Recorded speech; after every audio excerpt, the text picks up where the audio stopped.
Assalamu alaikum. Let's start with the review. Today we will be reviewing the Honda City, which is the fifth generation. थोड़ा सा ज़रा generations को आप guide करें, आपको knowledge है इसकी। बेसिकली सिटी जो है ये एक बड़ी इंटरेस्टिंग नॉलेज है। अब सिटी जो इनिशियली जो आई थी जो जापान, यूरोप और ऑस्ट्रेलियन मार्केट में, तो ये 3 डोर हैचबैक के अंदर आई थी और 2 डोर कन्वर्टेबल के अंदर आई थी। तो बट पाकिस्तान में ये इसकी फर्स्ट जनरेशन थी। फिर पाकिस्तान के अंदर इसकी डिफरेंट जनरेशन्स पाकिस्तान में भी आती रही और this one is the fifth generation.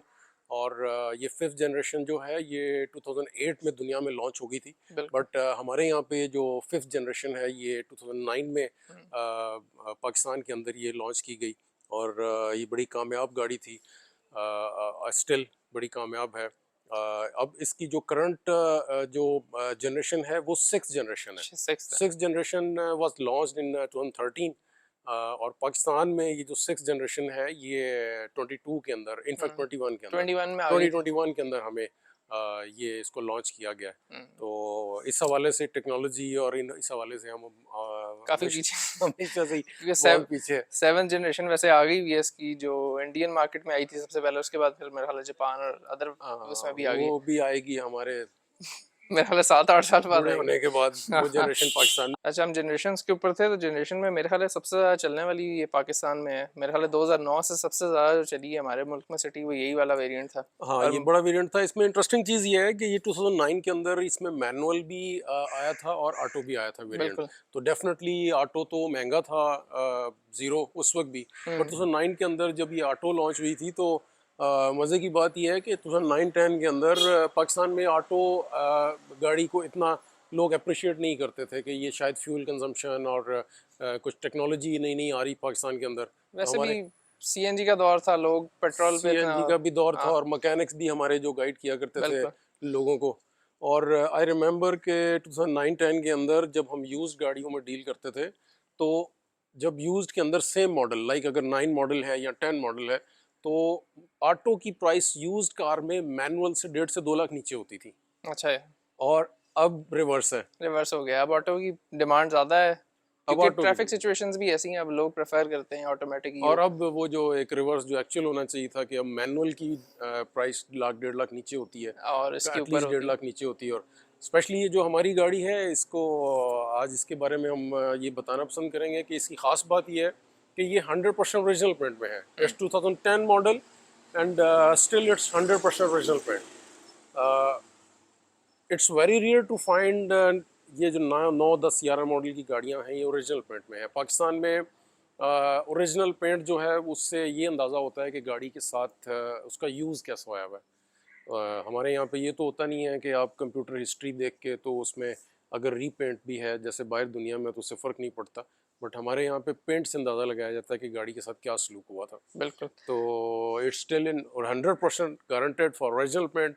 तो अगर प्राइस वाइज भी देखा जाए तो जिस ब्रैकेट में हम इसको ऑफ़र कर रहे हैं, अगर किसी बंदे ने तो पाकिस्तानी गाड़ियाँ ज़ीरो से अगर हम कंपैरिजन करते हैं तो जैसे अभी जो हमारे पास जो गाड़ियाँ हैं अगर आप उनका थोड़ा प्राइस बताएं कि उनकी ब्रैकेट्स कहाँ पे है। प्राइसिंग जो हमारे पास इस वक्त गाड़ी है, हमारे पास अभी स्टॉक तो वैसे काफ़ी हद तक कम ही हो गया हुआ ड्यू टू इम्पोर्ट बैन भी है और दूसरा लोकल गाड़ियों की बाइंग इतनी ज़्यादा नहीं है।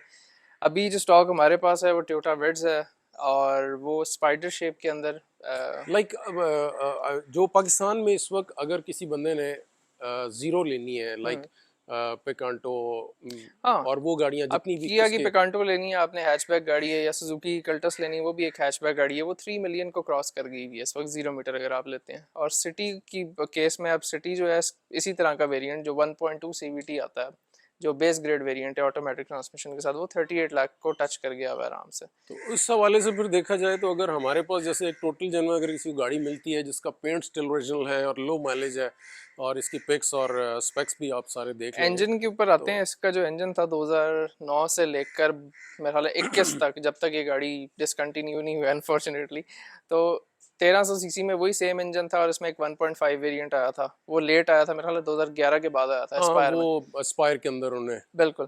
तो में दिया था। इसके अंदर मेरे ख्याल 2009 से 11 तक इन्होंने ऑटोमेटिक ट्रांसमिशन दी थी, प्रॉसमेटिक नहीं दी थी। प्रॉसमेटिक मेरे ख्याल 11 के बाद एस्पायर वेरिएंट्स में देना शुरू फायर किया। में आई है तो उसमें मुझे थोड़ा सा बताएं, ऑटोमेटिक और मेरे ख्याल प्रॉसमेटिक में तो खास फर्क तो नहीं है, दोनों में ही जर्क आता है। दोनों में जर्क है इसके, बट पाकिस्तान की मार्केट के अंदर अगर यूज्ड कार्स के अंदर हम बात करें तो इस ब्रैकेट के अंदर जो है ऑटो सिटी अगर किसी को मिलती है, अगर ओरिजिनल पेंट में है, तो मेरा ख्याल है कि किसी भी 3 मिलियन की हैचबैक लेने से ये बेहतर है कि बहुत अगर आप बेहतर है। उससे कम प्राइस में अगर आपको एक 100% ओरिजिनल पेंट में एक सिटी मिल रही है तो एक बूट वाली गाड़ी है, बड़ी गाड़ी है, मतलब कंफर्ट लेवल भी ऑब्वियसली कल्टस और पिकांटो से तो बहुत बेहतर है इसका। आइंदा भी राइड जोन आपको इस तरह की यूनिक गाड़ियाँ ऑफर करता रहेगा। हाँ जी इंशाल्लाह। वैसे हमने पास्ट में काफ़ी बेची हैं टोटल, इवन हमारे पास एक बम्पर टू बम्पर जेनवन भी थी हाँ, रेड कलर। काफ़ी आती रही हैं, बल्कि हमारे अभी भी जो पेज के या जो रेगुलर क्लाइंट्स हैं वो उसमें इंतज़ार में रहते हैं। हाँ। अभी इसको हम अपलोड करेंगे तो होपफुली कि उन्हीं में से कोई जो वेटिंग लिस्ट में लोग होते हैं कोई अच्छा, इसमें इंशाल्लाह इसको। चेंजेस के ऊपर आते हैं मेरे ख्याल है जो 2014 के मेरे ख्याल है एंड में, 2014 के एंड में इसका एक प्री फेस लिफ्ट आया था, इसमें हेडलाइट्स चेंज कर दी थी, बम्पर चेंज, कॉस्मेटिक चेंजेस थे, कॉस्मेटिक हाँ। चेंज, मेजर चेंज कोई नहीं था। या ग्रिल चेंज कर देते थे, शार्क फिन एंटीना लगा के कह देते थे नया मॉडल आ फ्रंट गया। ग्रिल चेंज कर दी, हाँ। बम्पर में फॉग लाइट्स दे दी, और बड़ी माइनर सी कॉस्मेटिक्स के साथ वही गाड़ी आगे दे दी जाती है, और उसको अनफॉर्चुनेटली हमारे पाकिस्तान की मार्केट में उसको कहते हैं अपलिफ्ट हो गई है, और उसकी प्राइस भी इतनी बढ़ प्राइस जाती में है ऊपर कि चली जाती है। ये तो बहुत अच्छा है कि अभी पाकिस्तान मार्केट के अंदर इंपोर्ट आ गई है, बहुत सारे कॉम्पिटिटर्स आ गए हैं, और उससे कस्टमर को वैरायटी और एक चॉइस मिल जाती है कि हमें किस गाड़ी पे बाय करना चाहिए। तो इसके इंटीरियर को थोड़ा डिस्कस करते हैं, इंटीरियर की तरफ चलते हैं। हाँ, इंटीरियर देखते हैं इसका। आ जाए। अगर हम इसके इंटीरियर की बात करें तो इसके अंदर सबसे पहले हम लॉक पे आ जाते हैं कि इसकी सेंट्रल लॉकिंग दी थी इन्होंने 2008 में, जो कि उस टाइम के हिसाब से it was a good feature. अगर आप इसको की से करो लॉक तो गाड़ी गाड़ी के सारे डोर्स लॉक होते थे, जबकि इससे पहले 2008 से पहले मोस्टली गाड़ियों में ये चीज़ें नहीं थी, आपको बारी बारी जाके लॉक करना पड़ता था। लेकिन इसमें still remote was missing at that time, जो कि अब लोग डलवा लेते हैं। और ये देखें, ये इसने भी, इन भाई ने भी लेदर से लगाया हुआ है। तो इंटीरियर पे आते हैं गाड़ी के। इसके इंटीरियर में हमारे पास एक बड़ा क्लासिक सा और सॉलिड डैशबोर्ड आता है, जो कि स्टिल सॉलिड ब्लैक में है। इन्होंने बाद में इसको कलर चेंज किए थे, नीचे वाला सारा ने बेज कर दिया था, बट आई पर्सनली थिंक कि ये जो ब्लैक वाला था this was a lot better, and मतलब ये काफ़ी अच्छा लगता है क्योंकि इसके अंदर ब्लैक सीट्स एंड डैशबोर्ड भी सारा black, even the doors are the black. इसके अंदर कुछ सिल्वर ट्रिम्स हैं, ये भी सिल्वर में दिया हुआ है, जिससे गाड़ी के लुक में मज़ीद ऐड ऑन होती हैं। सेकेंडली, अगर इस गाड़ी के बारे में कुछ हम डिटेल्स देखें तो इसका जो स्टीयरिंग है इट्स परफेक्टली न्यू, और लाइक ऐसे लगता है कि मतलब ये आपको बताता है कि गाड़ी एक लो माइलेज है, और एक नई जैसी गाड़ी का स्टीयरिंग ऐसा होता है। बाकी हम इसके अंदर कारपेट्स देख सकते हैं, टेलर कर्ट सिटी के कारपेट्स हैं। और पेडल्स देखे जाएं तो pedals are just like brand new. Secondly, अगर हम इसकी गियर नॉब की बात करें तो even the gear knob is just like new. बाकी सीट्स अगर इस गाड़ी की देखी जाएं एंड इवन द रूफ, सारी इस कंडीशन में है कि ऐसे जैसे थोड़ी सी चली होती है गाड़ी। एंड बाकी अगर हम इसके मीटर की बात करें तो आज की जितनी भी हमारे पास हैचबैक गाड़ियाँ आ रही हैं, for example we have the Picanto, we have Cultus, उनसे कंपेयर किया जाए तो this interior looks a lot better. Even the RPM meter है इसके अंदर। आरपीएम मीटर एक बड़ी अच्छी चीज़ होती है, लाइक आपको ड्राइव करते हुए मज़ा आता है, आरपीएम आगे पीछे होता है वह, इट्स सम गुड फील। बाकी इसके अंदर आप इसे वो भी ऐड कर सकते हैं अपने कोई डीवीडी वगैरह और एनीथिंग एल्स। बाकी it's pretty much good car. इसके अंदर आर्म रेस्ट इन्होंने बाद में ऐड किया था, in this model you don't get that, and pretty much it is. इसकी बैक स्पेस की तरफ चलते हैं, इसमें जो हेडरूम और लेगरूम है उसकी तरफ ज़रा देखते हैं कैसा। अच्छा, इसकी एंट्री लेवल जो है ना, हेडरूम और लेगरूम और हेडरूम तो बहुत एम्पल है, मतलब कंफर्टेबल है।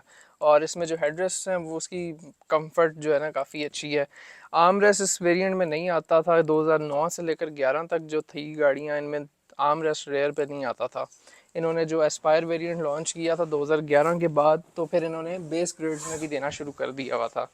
इसकी ओरिजिनल पेंट होने की खासियत है इस गाड़ी के अंदर, तो आपको ये सील्स नॉर्मली यहाँ की जो लोकल गाड़ियाँ जो चल जाती हैं उनमें ये नहीं मिलती क्योंकि गाड़ियाँ पेंटेड हो जाती हैं, लेकिन this car is total genuine.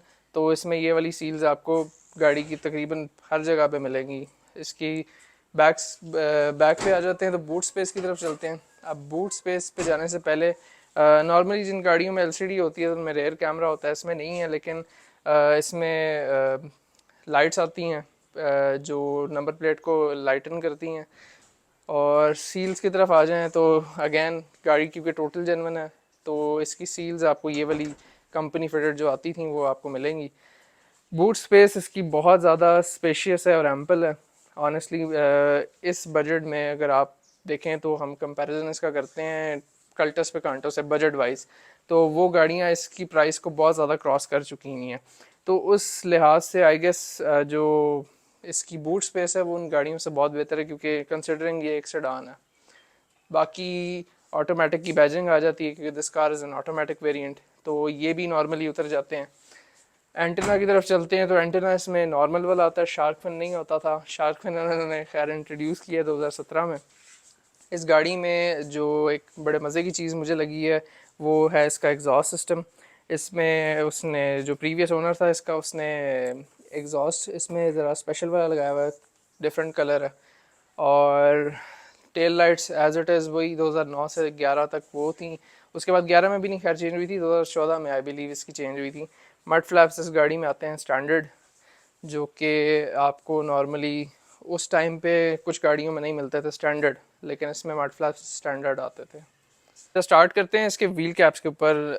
Even though ये अलॉयज़ नहीं है लेकिन व्हील कैप्स में भी इसकी जो स्पेशलिटी है ना, जो हम बेस ग्रेड वेरिएंट्स की बात कर लें अगर, तो बेस ग्रेड में इसका कंपेटिटर था करोला GLI या XLI।